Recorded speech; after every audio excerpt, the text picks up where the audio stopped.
और उसको भारत के लोगों की संख्या से बांट दिया जाए तो आपको सुनकर बहुत दुख होगा कि आप सब में मिलकर हर साल लगभग 200 मिलीग्राम जहर इन जंतुनाशकों का, कीटनाशकों का अपने शरीर में भोजन के रूप में खा जाते हैं, जो शरीर को भिन्न भिन्न बीमारियों का शिकार बना देते।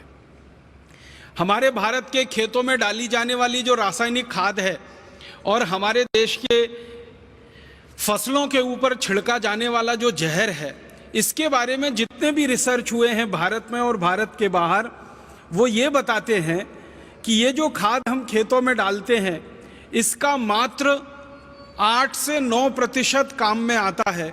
बाकी सब जहर के रूप में पौधों में जाता है, पौधों से तने में जाता है, तने से उनके फल में आता है, और फल से फिर आपके भोजन में आता है, और भोजन से फिर आपके अंत में शरीर में आ जाता है। इससे भी ज़्यादा गंभीर बात है कि जो पेस्टिसाइड और इंसेक्टिसाइड्स स्प्रे किए जाते हैं, छिड़के जाते हैं, इनका सिर्फ पौधों के लिए 3 से 4% ही उपयोग हो पाता है। बाकी का 96% ये जो जहर है ये मिट्टी में जाता है, मिट्टी से पौधों की जड़ों में जाता है, जड़ों से तने में जाता है, तने से फलों में जाता है, और फल से फिर आपके भोजन में आ जाता है। माने अल्टीमेटली जो सारा का सारा जहर है हमारे ही शरीर में आता है। अब इसमें 2 तरह से हमारे शरीर को यह नुकसान करता है। हमारे भारत देश का जो कृषि मंत्रालय है, उनकी जानकारी के अनुसार हर साल ये जो कीटनाशक और जंतुनाशकों का जहर खेत में जो किसान छिड़कते हैं, 76,000 किसान हर साल मर जाते हैं इसको छिड़कते समय। आप जानते हैं हमारे देश में कपास की एक फसल होती है जिस पर सबसे ज्यादा ये कीटनाशक और जंतुनाशक छिड़के जाते हैं। सब तरह की फसलों पर ये जो जहर छिड़कते हैं किसान, तो जब वो स्प्रे करते हैं, स्प्रे करते समय ये जहर हवा में घुलता है और श्वास के द्वारा वो हवा उनके शरीर में जाती है, और थोड़ी सी ओवरडोज होने के बाद किसानों की मौत हो जाती है। हर साल हमारे देश की सरकार के आंकड़ों के अनुसार 76,000 किसान तो ऐसे ही मर जाते हैं स्प्रे करते समय, दवा को छिड़कते समय। ये सबसे बड़ी मौत का खेल या व्यापार हमारे देश में और दुनिया में चल रहा है। अब 76,000 किसान तो प्रत्यक्ष मर जाते हैं, फिर परोक्ष रूप से ये जो जहर हमारे शरीर में आता है, और ये जहर फिर कैंसर का कारण बनता है, डायबिटीज का कारण बनता है, हृदयघात का कारण बनता है, पैरालिसिस का कारण बनता है, ब्रेन हेमरेज का कारण बनता है, और गंभीर बीमारियों का कारण बनता है। उसमें कितने लाख लोग मर जाते हैं, सरकार के पास इसके आंकड़े उपलब्ध नहीं है। अगर हम कैंसर के भारत में हुए सभी रिसर्चेस को ध्यान में रखें, तो कैंसर पे काम करने वाले जितने भी विशेषज्ञों से मैं मिला हूं, उनसे जब भी मैंने ये सवाल पूछा है कि आप मुझे एक सबसे बड़ा कारण बताइए कैंसर के होने का, तो बेहिचक सभी विशेषज्ञ कहते हैं कि कैंसर का भारत में और दुनिया के देशों में सबसे बड़ा कारण जो निकल के आ रहा है, वो जहरीले कीटनाशक और जहरीले जंतुनाशक और जहरीले रासायनिक खाद जो खेती के नाम पर हमारे खेतों में डाले जा रहे हैं, यही सबसे बड़ा कारण है। भारत देश में पंजाब है, हरियाणा है, पश्चिमी उत्तर प्रदेश है, आंध्र प्रदेश है, कर्नाटक है, मध्य प्रदेश का एक इलाका है, छत्तीसगढ़ है, झारखंड है, बिहार है, उड़ीसा है, बंगाल है। ऐसे करीब 17-18 राज्य हैं जहां सबसे ज़्यादा ये जहर खेतों में डाला जा रहा है। इन 17-18 राज्यों में एक राज्य सबसे बड़ा है जहां प्रति एकड़ सबसे ज़्यादा जहर खेतों में डाला जा रहा है। उस राज्य का नाम है पंजाब। पंजाब में प्रति 1 एकड़ खेत में हर साल 113 किलोग्राम तो रासायनिक खाद डाल दिया जाता है, और उसके बाद कीटनाशक और जंतुनाशक का जहर अलग से डाला जाता है। उसके बारे में आंकड़े घटते बढ़ते रहते हैं। कभी कपास की फसल पर ज़्यादा स्प्रे करना पड़ जाता है तो प्रति एकड़ आंकड़ा बढ़ जाता है, कभी कभी कपास की फसल आती ही नहीं है तो स्प्रे करने की ज़रूरत नहीं पड़ती है तो आंकड़ा घट जाता है, लेकिन खाद का आंकड़ा लगभग स्थिर रहता है। तो ये जो प्रति एकड़ स्प्रे हो रहा है सबसे ज़्यादा पंजाब में, और पंजाब में भी एक जिला है जिसका नाम है भटिंडा। भटिंडा में प्रति व्यक्ति सबसे ज़्यादा, प्रति एकड़ सबसे ज़्यादा जहरीला रसायन खेतों में डाला जा रहा है। और आज भारत देश के 680 जिलों में भटिंडा सबसे बड़ा जिला है जहां सबसे ज़्यादा कैंसर के मरीज हैं पूरे भारत के आंकड़ों के अनुसार। अगर प्रति व्यक्ति कैंसर के मरीजों की संख्या आप गिनेंगे तो भटिंडा शीर्ष स्थान पर है। और भटिंडा से हर दिन एक ट्रेन चलती है बीकानेर नाम के एक राजस्थान के शहर के लिए, क्योंकि बीकानेर में बहुत बड़ा एक मेडिकल कॉलेज है जहां पर कैंसर के विशेषज्ञ बहुत हैं और कैंसर का इलाज होता है वहां पर। तो भटिंडा से बीकानेर के लिए जो ट्रेन जाती है, हर दिन हजारों कैंसर के यात्री उसमें भरकर भटिंडा से बीकानेर जाते हैं। तो उस ट्रेन का नाम कैंसर स्पेशल ट्रेन ही रखा है लोगों ने। भटिंडा के बाद दूसरा सबसे बड़ा जिला जहां पर कैंसर के मरीजों की संख्या बहुत है, जालंधर है। और जालंधर भी भारत में सबसे बड़ा जिला है जहां सबसे ज़्यादा जहर प्रति एकड़ खेतों में डाला जा रहा है। फिर होशियारपुर है, वो भी पंजाब में ही आता है। फिर हरियाणा के कुछ ज़िले हैं, फिर पश्चिमी उत्तर प्रदेश के, और फिर पूरे भारत के। तो ये बहुत बड़ा मौत का व्यापार चल रहा है हमारे देश में। आप पूछेंगे ये व्यापार कर कौन रहा है? लगभग दुनिया की 1000 बड़ी बड़ी विदेशी कंपनियां हैं जो इस व्यापार में लगी हुई हैं। अमेरिका की कंपनियां हैं, जर्मनी की हैं, जापान की हैं, फ्रांस की हैं, स्वीडन की हैं, नॉर्वे की हैं, डेनमार्क की हैं, हमारे पड़ोसी चाइना की हैं, कुछ रूस की कंपनियां हैं। ऐसे दुनिया के 24 देशों की लगभग 1000 कंपनियां हैं। और उनमें से कुछ कंपनियों का भारत की कंपनियों के साथ कोलैबोरेशन है, समझौता है। तो भारत की कुछ कंपनियों के साथ मिलकर दुनिया की लगभग 1000 बड़ी विदेशी कंपनियां, मल्टीनेशनल कॉरपोरेशन इस मौत के व्यापार में लगी हुई हैं। 1960 के पहले जिन विदेशी कंपनियों का 1 रुपए का सामान भी इस देश में नहीं बिकता था, उन विदेशी कंपनियों की बिक्री आजकल हजारों करोड़ रुपए में हो गई। आपको सुनकर हैरानी होगी कि 1000 बड़ी बड़ी बाहर के देशों की कंपनियां और उनके साथ मिलकर भारत की कुछ कंपनियां एक साल में लगभग 5 लाख करोड़ रुपए कमा रही हैं इस मौत के व्यापार से। तो किसानों की जिंदगी से लगभग 5 लाख करोड़ रुपया निकल के बड़ी बड़ी विदेशी कंपनियों के खजानों में जा रहा है मुनाफे के रूप में। तो ये 1000 से ज़्यादा जो विदेशी कंपनियां भारत में मौत का व्यापार चला रही हैं, इन कंपनियों को साल में 5 लाख करोड़ का फायदा हो रहा है। और मैं आपको एक हास्यास्पद बात कहना चाहता हूं, 1500 करोड़ रुपए की फसल बर्बाद होती है अगर ये जहर खेतों में ना डाला जाए। 1500 करोड़ रुपए की फसल बर्बाद होती है, भारत सरकार कहती है 15 अरब रुपए की फसल बर्बाद होती है हमारे देश में किसानों की, अगर उस पर जहर ना डाला जाए। तो 1500 करोड़ की फसल की बर्बादी को रोकने के लिए ये सारी कंपनियां मिलकर 5 लाख करोड़ रुपए का व्यापार कर लेती हैं, जहरीले रसायन बेच लेती हैं। इसका मतलब बहुत साफ है, फसल को बर्बादी से नहीं बचाना है, वास्तव में इन कंपनियों को मौत का व्यापार चलाना है, जहर का व्यापार करना है, जहर को बिकवाना है और जहर को हमारे खेतों की धमनियों में डलवाना। एक बहुत खराब जहर है जिसका नाम है एंडोसल्फान। एंडोसल्फान को अमेरिका के देश में 20 साल पहले प्रतिबंधित कर दिया गया। एंडोसल्फान को फ्रांस ने, जर्मनी ने, डेनमार्क ने, नॉर्वे ने, एंडोसल्फान को इंग्लैंड ने, स्कॉटलैंड ने, आयरलैंड ने 20 साल पहले बंद कर दिया। जापान नाम के देश ने एंडोसल्फान का उत्पादन और खेत में डालना 20 साल पहले बंद कर दिया। दुनिया के 56 से ज़्यादा देशों में एंडोसल्फान ना बनाया जाता है ना खेतों में डाला जाता है, क्योंकि ये सबसे खराब जहर है। एंडोसल्फान के बारे में जापान और अमेरिका और यूरोप के वैज्ञानिकों ने जो शोध किया है, उनका ये कहना है कि अगर इसकी एक बूंद किसी की जीभ पर डाल दी जाए तो उतनी पर्याप्त है वो एक बूंद कि उस व्यक्ति को कैंसर हो और वो मर जाए। लेकिन हैरानी की बात यह है कि जिन देशों में 20 साल से एंडोसल्फान बनता नहीं है और बेचा नहीं जाता, उन्हीं देशों की कंपनियां भारत में आकर एंडोसल्फान बनाती हैं और भारत में बेचती हैं और हमारे किसानों को उल्टा सीधा पट्टी पढ़ाकर उनको लालच दिलाकर एंडोसल्फान का स्प्रे कराती हैं। अमेरिका की कंपनियां अपने देश में एंडोसल्फान बनाती नहीं, भारत में आकर बना के बेचती हैं। जापान की कंपनियां अपने देश में बनाती नहीं, भारत में आकर बनाकर बेचती हैं। यूरोप की कंपनियां एंडोसल्फान अपने देश में बनाती नहीं, भारत में लाकर बेचती हैं और धड़ल्ले से मौत का व्यापार करती हैं। एक तरफ एंडोसल्फान जैसे जहर, लिंडेन जैसे जहर, एलडी कार्ब जैसे जहर जो यूरोप और अमेरिका में नहीं बिक रहे हैं, उनको भारत में लाकर बेचा जाए और 5 लाख करोड़ रुपए उसमें से कमाए जाएं। फिर ये जहर के कारण भारत के लोगों को कैंसर होने लगे, फिर उस कैंसर का इलाज करने के नाम पर दवाएं बेची जाएं और उसमें लाखों करोड़ों रुपए कमाया जाए। ऐसा षड्यंत्र और ऐसी साजिश इस मौत के व्यापार में चल रही।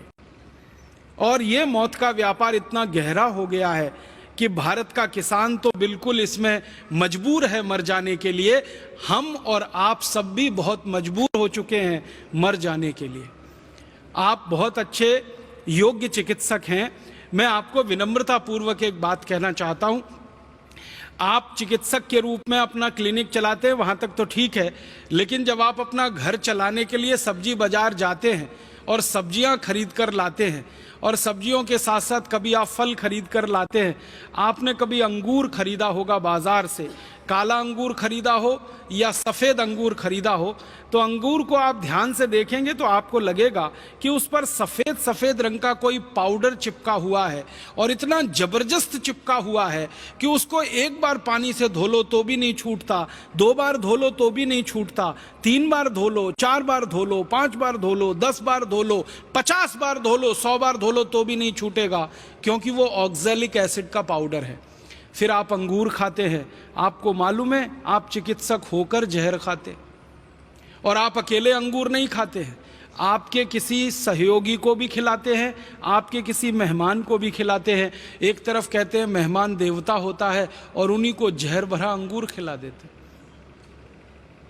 फिर यही अंगूर को आप सुखा लेते हैं, किशमिश बना लेते हैं, फिर इस किशमिश को खीर में डालते हैं, इस किशमिश को हलवे में डालते हैं, इस किशमिश को आप अपने कई तरह के पकवानों में डालते हैं, फिर खा जाते हैं, फिर उतना ही जहर आपने खा लिया।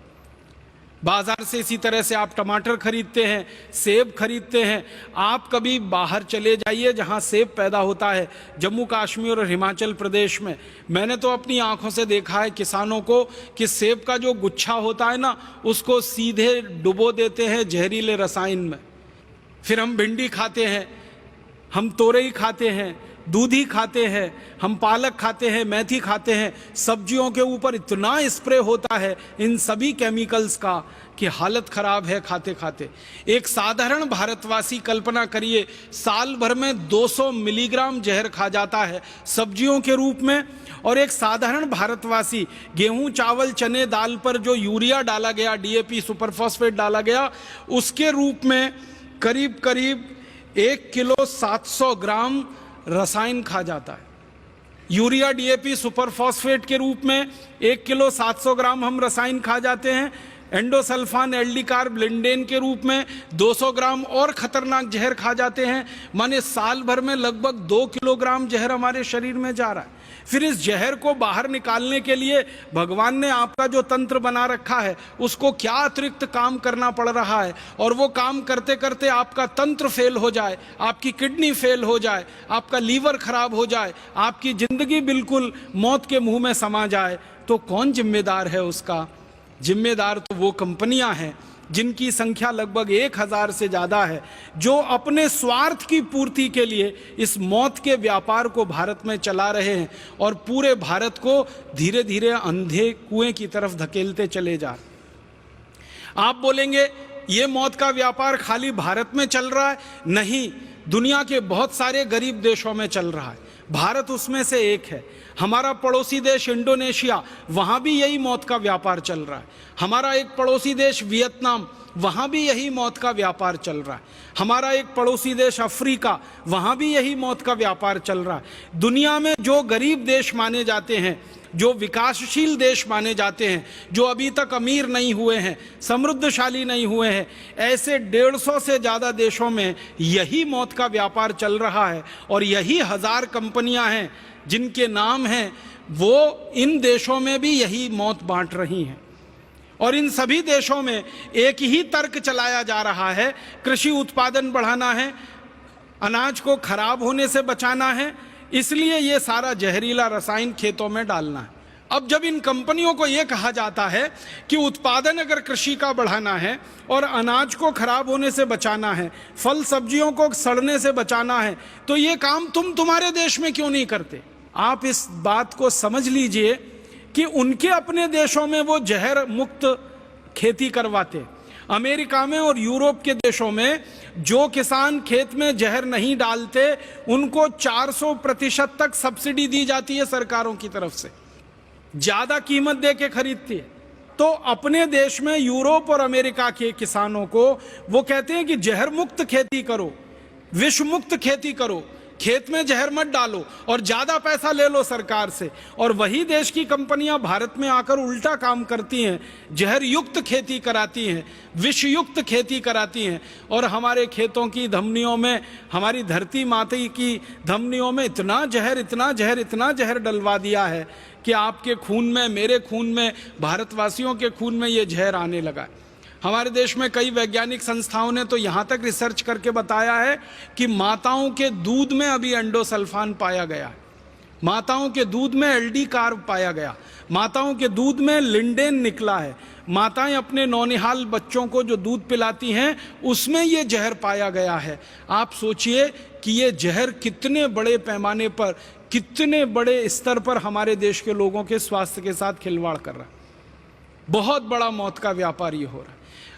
और भारत जैसे देश में जितना ये पैदा कर रहे हैं और खेतों में डलवा रहे हैं, भारत जैसे गरीब देशों के बारे में मैंने जब आंकड़े निकालने की कोशिश की तो भारत जैसे दुनिया के 150 देशों में हर साल करीब 20 लाख मीट्रिक टन ये जहर पैदा करके खेतों में डलवा दिया जाता है। और उन सभी देशों में यही बुरा हाल हो रहा है। सभी गरीब देशों में कैंसर के मरीज बढ़ रहे हैं, सभी गरीब देशों में ये जहर लोगों के खून में बढ़ रहा है और सभी गरीब देशों को ये तकलीफ पैदा करा रहा है। तो आप बोलेंगे क्या करना चाहिए? इसका कोई विकल्प हमें ढूंढना पड़ेगा, इसका कोई रास्ता हमें खोजना पड़ेगा। ये मौत के व्यापार को इस तरह की हम खुली छूट नहीं दे सकते। और इसका सबसे अच्छा विकल्प है, आप जैसे चिकित्सक, आप जैसे डॉक्टर अगर जागरूक हो जाएं तो बहुत बड़ी बात बन सकती है इस देश में, दुनिया में भी वो क्रांति की तरह से फैल सकती है। अर्थशास्त्र में एक सामान्य सिद्धांत है कि डिमांड पहले होती है, सप्लाई उसके पीछे पीछे आती है। आप सब चिकित्सक बंधु अगर चाहें तो सारे देश में जैविक अनाज के लिए, बहुत अच्छे अनाज के लिए, विषमुक्त अनाज के लिए, जहरमुक्त अनाज के लिए एक वातावरण निर्माण कर सकते हैं। आप इस देश में एक डिमांड खड़ी कर सकते हैं और उस डिमांड को भरने के लिए फिर किसानों को मजबूर होकर गाय के गोबर से, भैंस के गोबर से, बैल के गोबर से विषमुक्त खेती करनी पड़ेगी, जहर मुक्त खेती करनी पड़ेगी। फिर उनका बिकना शुरू होगा, फिर धीरे धीरे इन कंपनियों के बाजार खत्म होंगे और इनका जो षड्यंत्र और साजिश चल रहा है भारत में, ये पूरी तरह से हम नाकामयाब बना पाएंगे और इसको खत्म कर पाएंगे। यही एक रास्ता है, दूसरा कोई रास्ता नहीं। और आपसे इस रास्ते पर चलने की अपेक्षा इसलिए की जाती है कि आप इसको अच्छे से समझ सकते हैं और किसी को समझा सकते हैं। हमारे देश में डॉक्टर की कही हुई बात और एक साधारण व्यक्ति की कही हुई बात में जमीन आसमान का अंतर होता है। जब कोई मरीज किसी डॉक्टर के मुंह से कुछ सुन लेता है तो वो कहता है ये डॉक्टर ने कहा है, और उसके लिए डॉक्टर भगवान का प्रतिरूप है, वो इससे कम पर बात नहीं करता है। मैंने देखा है बहुत सारे मरीजों को, वो आपका प्रिस्क्रिप्शन लिखा हुआ स्लिप लेके किसी दुकान पर जाते हैं, केमिस्ट के पास, और मैंने देखा वो झगड़ा करते हैं केमिस्ट से। झगड़ा किस बात का होता है? केमिस्ट कहता है कि डॉक्टर साहब ने ये जो दवा लिखी है ये तो है नहीं मेरे पास, ऐसी ही बहुत अच्छी दूसरी दवा है। वो झगड़ा करता है, नहीं नहीं मुझे वो नहीं चाहिए, यही चाहिए जो डॉक्टर ने लिखी है। और वो समझाते समझाते केमिस्ट परेशान होता है कि भैया एक ही दवा के ये दो नाम हैं। वो मानता ही नहीं है, डॉक्टर ने लिखी है इसलिए मुझे तो यही चाहिए, क्योंकि उसका भरोसा है आप पर, क्योंकि विश्वास है आप पर। आपके ऊपर जो मरीजों का ये भरोसा और विश्वास है, इसका सदुपयोग करते हुए आप इस बड़े मौत के व्यापार को बंद कराने में बहुत बड़े सहायक हो सकते हैं। जब आप मरीजों को ये कहना शुरू कर देंगे कि देखो भाई, तुम्हारी बीमारी ठीक करने के लिए दवा तो मैं दे रहा हूं, लेकिन इस दवा से ज्यादा भी तुम्हें दूसरे काम करने पड़ेंगे, तो वो पूछेगा क्या करूं, तो कहने लगो जहर मुक्त अन्न खाना शुरू करो, जहर मुक्त सब्जियां खाना शुरू करो, जहर मुक्त फल खाना शुरू करो। तो वो कहेगा कहाँ मिलेगा? तो जहां से ये मिल रहा है जहर युक्त, वहीं जहर मुक्त मिलेगा। मांग पैदा करो, डिमांड पैदा करो, तो लोग अपने आप पैदा करेंगे।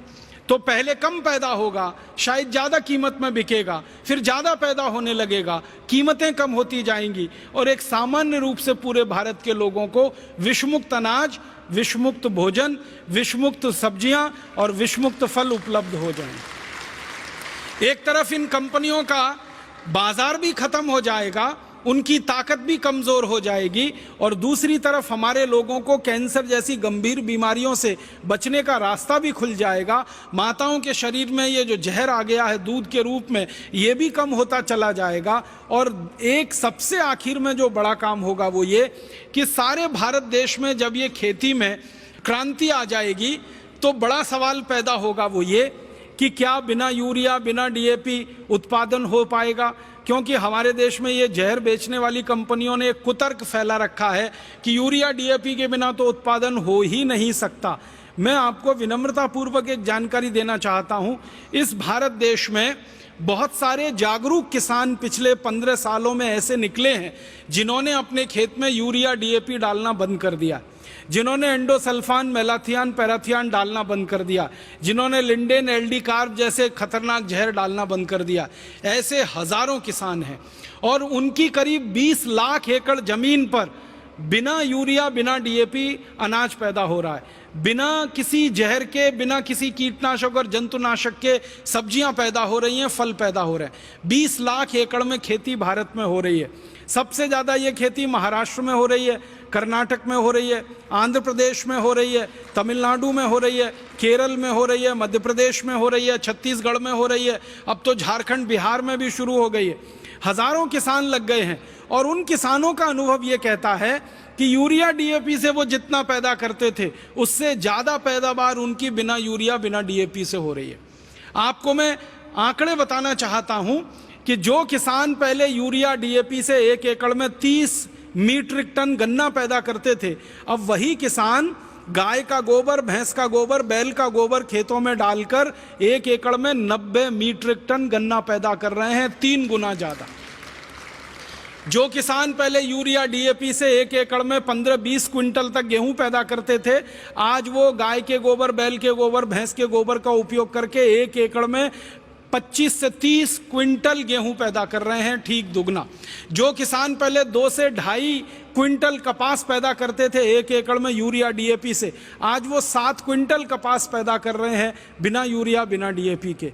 गेहूं ज़्यादा हो रहा है, धान ज़्यादा हो रहा है, गन्ना ज़्यादा हो रहा है, सब्जियां भरपूर हो रही हैं, फल भरपूर हो रहे हैं। तो ये सबसे बड़ा झूठ है जो पिछले 40-45 साल इस देश में फैलाया गया कि उत्पादन सिर्फ यूरिया डीएपी से ही बढ़ सकता है। उत्पादन बिना यूरिया, बिना डीएपी के भी बढ़ता है। और दुनिया में जब ये कीटनाशक और जहर नहीं बनाया जाता था, दूसरे विश्व युद्ध के पहले तक कभी भी दुनिया में ये जहर बना नहीं और कहीं डाला नहीं गया। ये तो सेकेंड वर्ल्ड वॉर में हुआ कि ये जहर का उत्पादन शुरू हुआ, क्योंकि 1945 में जब दूसरा विश्व युद्ध खत्म हो गया तो यूरोप की बहुत सारी कंपनियों के सामने ये संकट खड़ा हो गया कि वो बनाएं क्या, क्योंकि उन कंपनियों में जहरीले रासायनिक हथियार बनाए जाते थे और वो हथियार विश्व युद्ध में इस्तेमाल होते थे। तो जब तक विश्व युद्ध चला तब तक हथियार बिकते रहे। जब विश्व युद्ध खत्म हो गया तो हथियार बेचने का रास्ता बंद हो गया। तो हजारों यूरोप की और अमेरिका की कंपनियों के सामने संकट खड़ा हो गया कि वो उत्पादन क्या करें। तो फिर उन कंपनियों ने रास्ता निकाला कि जिन कारखानों में हथियारों का उत्पादन होता है उन्हीं कारखानों में जहरीले रासायनिक चीज़ों का उत्पादन करके urea, DAP, L D carb, lindane के नाम पर दुनिया भर में बेचा जाए। आप सभी जानते हैं, विज्ञान आपने पढ़ा है, रसायन शास्त्र के बारे में थोड़ा तो आप सभी जानते हैं। वो ये कि जिन रसायनों से रासायनिक हथियार बनते हैं युद्ध लड़ने के लिए, उन्हीं रसायनों से यूरिया, डीएपी बनता है खेतों को बर्बाद करने के लिए। जिन रसायनों से रासायनिक जहरीले हथियार बनते हैं केमिकल गैसेस के नाम पर, केमिकल बॉम्ब के नाम पर उन्हीं जहरीले रसायनों से ये लिंडेन एल्डी कार्ब जैसे जहर, एंडोसल्फान जैसे जहर बनते हैं जो खेतों में डाले जाते हैं। माने मूल रसायन एक ही है जिससे आप रासायनिक हथियार बना लो और युद्ध में इस्तेमाल कर लो, या जिससे यूरिया, डीएपी और पेस्टिसाइड, इंसेक्टिसाइड बना लो और खेतों में इस्तेमाल कर लो। तो मूल रसायन बनाने वाली जो यूरोप और अमेरिका की जो कंपनियां थी, उनका ये षड्यंत्र था कि सेकेंड वर्ल्ड वॉर खत्म हो गया 1945 में, तो उन कंपनियों को क्या करना। तो उन्होंने कहा कि चलो अब ये काम करना। तो किसानों के माध्यम से उन्होंने इस काम को आगे बढ़ाया और सबको मूर्ख बनाकर और झूठ बोलकर सारी दुनिया में ये मौत का व्यापार फैलाया। अब हमको ये बात अगर समझ में आ गई है तो हम इस मौत के व्यापार को बंद कराएं, और इस मौत के व्यापार को पहले अपनी धरती से बंद कराएं, फिर अपने पड़ोसी देशों की धरती से बंद कराएं, और फिर दुनिया की धरती से इस मौत के व्यापार को बंद कराएं। क्योंकि सबको जिंदा रहने का उतना ही अधिकार है जितना इन कंपनियों के मालिकों को आलीशान तरीके से जीवन बिताने का अधिकार है, वैसे ही गरीब से गरीब किसान को जिंदा रहने का अधिकार है। दूसरा एक मौत का व्यापार जो हमारे देश में और दुनिया में चल रहा है, वो व्यापार है सिगरेट का। सिगरेट के व्यापार के बारे में मैं आपसे कुछ बात करना चाहता हूं। वो ये कि दुनिया में सिगरेट का व्यापार अमेरिका देश से शुरू हुआ। 16वीं शताब्दी में अमेरिका की कंपनियों ने सबसे पहले सिगरेट बनाई और फिर सिगरेट बनाने का धंधा उनके यहाँ बढ़ता गया। जैसे जैसे सिगरेट का उत्पादन बढ़ा वैसे वैसे सिगरेट बेचने के लिए उनको रास्ते बनाने पड़े। तो जिन जिन देशों में अमेरिका की कंपनियां गईं उन्होंने सिगरेट बेचने का धंधा शुरू किया। शुरू के दौर में ऐसा रहा कि अमेरिका इंग्लैंड का गुलाम था, आप सभी जानते हैं। तो एक तरह से अमेरिका का जो सिगरेट का धंधा था वो पूरी तरह से इंग्लैंड के कब्जे में था, इंग्लैंड की कंपनियों के कब्जे में था। तो अमेरिका को गुलाम बनाकर अंग्रेजों ने तंबाकू का उत्पादन अमेरिका में शुरू कराया। अमेरिका की ज़मीन इंग्लैंड से थोड़ी अच्छी है, अमेरिका की ज़मीन यूरोप के देशों से भी थोड़ी अच्छी है। अमेरिका की ज़मीन ऐसी ज़मीन है जहां तंबाकू का अच्छा उत्पादन हो सकता है। तो जब ये स्पेनिश लोग अमेरिका में गए, आप तो सब दुनिया का इतिहास जानते हैं, सबसे पहला अमेरिका में जाने वाला जो यूरोपियन था उसका नाम था कोलंबस। 1492 में वो अमेरिका में पहुंचा। वहां पहुंचकर उसने एक कॉलोनी बनाई स्पेनिश लोगों की और फिर गुलाम बना के लोगों को लूटना शुरू किया। और उस स्पेनिश कोलंबस ने ले जाकर वहां तंबाकू का उत्पादन शुरू कराया। फिर वो तंबाकू उत्पादन धीरे धीरे बढ़ा के सिगरेट बनना शुरू हुई और सारी दुनिया में वो सिगरेट बिकना शुरू हुई और उस सिगरेट के लिए कई कंपनियों को स्थापित किया गया। उस दौर में जो सिगरेट बनाने वाली सबसे पहली कंपनी बनी उसका नाम फिलिप मॉरिस, वो अभी भी जिंदा है। एक और दूसरी बड़ी कंपनी बनी जिसका नाम था आरजे रेनॉल्ड, वो अभी भी जिंदा है। एक और तीसरी बड़ी सिगरेट बनाने वाली कंपनी बनी जिसका नाम था अमेरिकन टोबैको कंपनी, जिसका भारतीय नाम है इंडियन टोबैको कंपनी। आपने भारत में एक नाम सुना होगा आईटीसी, ये मूल नाम है अमेरिकन टोबैको कंपनी, उसका भारतीयकरण करके कर दिया इंडियन टोबैको कंपनी। सारी दुनिया के देशों में ये कंपनी काम करती है। श्रीलंका में इसका नाम होता है श्रीलंका टोबैको कंपनी या सीलोन टोबैको कंपनी। भारत में नाम होता है इंडियन टोबैको कंपनी। पाकिस्तान में उसका नाम है पाकिस्तान टोबैको कंपनी। इंडोनेशिया में उसका नाम है इंडोनेशियन टोबैको कंपनी। माने आदत है इन कंपनियों की कि जिस देश में घुसना उसका नाम पहले अपने साथ लगा लेना ताकि स्थानीय लोगों को लगे कि ये तो उनके ही देश की कंपनी है। तो ऐसे करके ये सिगरेट का धंधा चला। एक ज़माना था कि अमेरिका में ये लोग सिगरेट बनाते थे, दूसरे देशों में ले जाकर बेचते थे, कोई पीता नहीं था क्योंकि सिगरेट पीना किसी की आदत नहीं है इस देश में, क्योंकि सिगरेट कोई ऐसा उत्पाद नहीं है जिसको पीकर कोई व्यक्ति अच्छा महसूस करे। सिगरेट तो सबसे खराब उत्पादों में गिना जाता। लेकिन इन्होंने सिगरेट के बारे में तरह तरह के कुतर्क प्रचलित किए। उनमें से एक कुतर्क था जो आज तक चला आ रहा है, सिगरेट पीने से मर्दानगी आती है, सिगरेट पीने से पौरुष बढ़ता है, सिगरेट पीने से ताकत बढ़ती है, सिगरेट स्टेटस सिंबल है। इस तरह की विज्ञापनबाजी कर करके इन्होंने ये सारा खेल खेला और इस खेल को सटल तरीके से खेला। इन्होंने फिल्में बनाई। यूरोप के, इंग्लैंड के फिल्मकारों ने, अमेरिकन फिल्मकारों ने फिल्में बनाई और उन फिल्मों में हीरो को खूब अच्छे से जानबूझकर सिगरेट पीते हुए दिखाया। एक हीरो 10 सिगरेट पी रहा, दूसरा 20 पी रहा, तीसरा 30 पी रहा, तो जो ज्यादा बड़ा हीरो ज्यादा सिगरेट पी रहा। उन फिल्मों को सारी दुनिया में प्रचारित किया गया। धीरे धीरे दुनिया के लोगों में सिगरेट पीने की लत लग गई, और सिगरेट की लत लगी तो उसका उत्पादन बढ़ा, फिर उत्पादन बढ़ा तो और बिक्री बढ़ी, फिर और उत्पादन बढ़ा। और अब मैं आपसे कहना चाहता हूं वो ये कि 16वीं शताब्दी में दुनिया में एक सिगरेट नहीं बनती थी, और आज सारी दुनिया में 5,500 अरब सिगरेट हर साल बनती है। 5,500 अरब सिगरेट, 5500 अरब सिगरेट। अरब बिलियन अंग्रेजी में, अमेरिकन बिलियन 100 करोड़ का होता है। तो 5,500 अरब सिगरेट सारी दुनिया में बनती है, और इसको 142 करोड़ लोग पीते हैं। अब ये 142 करोड़ लोग दुर्भाग्य से अमेरिका में, यूरोप में, भारत और भारत जैसे कई गरीब देशों में हैं, और इन देशों को सिगरेट पिला पिला के लोगों का सारा खून पसीने की कमाई का पैसा निचोड़ रही हैं ये कंपनियां। फिलिप मॉरिस है, आरजे रेनॉल्ड है, अमेरिकन टोबैको कंपनी है। ऐसी सिगरेट के धंधे में लगी हुई 40 बड़ी कंपनियां हैं अमेरिका और यूरोप के देशों की। ये कंपनियां अंधाधुंध व्यापार कर रही हैं, और इस व्यापार में अंधाधुंध मुनाफा कमा रही। आपके मन में एक प्रश्न आ सकता है कि मुनाफा कितना हो सकता है सिगरेट के बिजनेस में? हजारों प्रतिशत का मुनाफा है सिगरेट के बिजनेस में।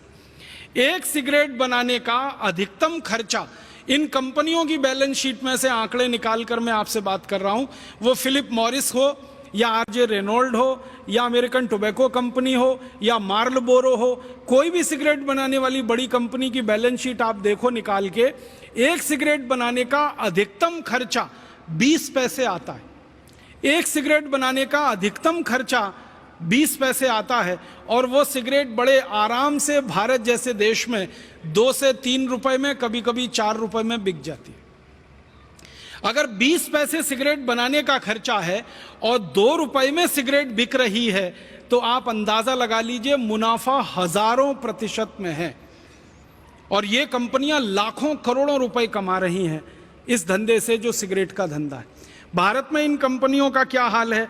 हमारे देश में ये जो कंपनियां हैं जिनके नाम मैंने लिए, ऐसी 40 कंपनियां, ये हर साल करीब 20 अरब सिगरेट भारत में भी बेच रही हैं, और वो 20 अरब सिगरेट को हमारे देश के लगभग 20 करोड़ लोग पी रहे हैं, और पीकर अपने फेफड़े गला रहे हैं, अपने खून को विषाक्त कर रहे हैं। और आप जानते हैं कि जो लोग सिगरेट पीते हैं वो अपना जितना नुकसान करते हैं उससे ज़्यादा नुकसान वो उस पड़ोसी का कर देते हैं जो उनके नज़दीक बैठता है और सिगरेट नहीं पीता है कभी भी। आप जानते हैं जो पैसिव स्मोकर होता है वो एक्टिव स्मोकर से ज़्यादा खतरनाक और संवेदनशील स्थिति में होता है, क्योंकि ये जो पैसिव स्मोकर है और ये जो एक्टिव स्मोकर है, जो पीने वाला है वो तो धुएं को बाहर फेंकता है, और जो नहीं पीने वाला है वो सारे धुएं को अपने द्वारा खींच लेता है अंदर। तो पीने वाले से ज्यादा धुआं नहीं पीने वाले के शरीर में चला जाता है। आप जानते हैं कि किसी बस में बैठा हुआ कोई एक व्यक्ति सिगरेट सुलगा ले, पूरी बस परेशान हो सकती है। रेल के डिब्बे में बैठा हुआ कोई व्यक्ति एक सिगरेट सुलगा ले, पूरे डिब्बे में बैठे हुए लोग परेशान हो जाते हैं। तो भारत में ऐसे 20 करोड़ लोगों को लत पड़ गई सिगरेट पीने की, और वो पी पी के अपने हृदय को जला रहे हैं, खून को जला रहे हैं, फेफड़ों को जला रहे हैं, और अपने पड़ोसियों को भी जला रहे हैं। एक और दूसरा बड़ा मौत का व्यापार चल रहा है इस देश में। इस मौत के व्यापार को बढ़ाने में भारत देश में 2 तरह के लोगों की बड़ी भूमिका रही है। एक तो नेताओं की, जिन्होंने इन सिगरेट कंपनियों को खुली छूट दे रखी है जो सिगरेट बना के भारत में बेच रहे हैं, और दूसरा सिगरेट के प्रचार करने वाले प्रचारकों की, जिन्होंने सिगरेट का अंधाधुंध प्रचार किया है इस देश में।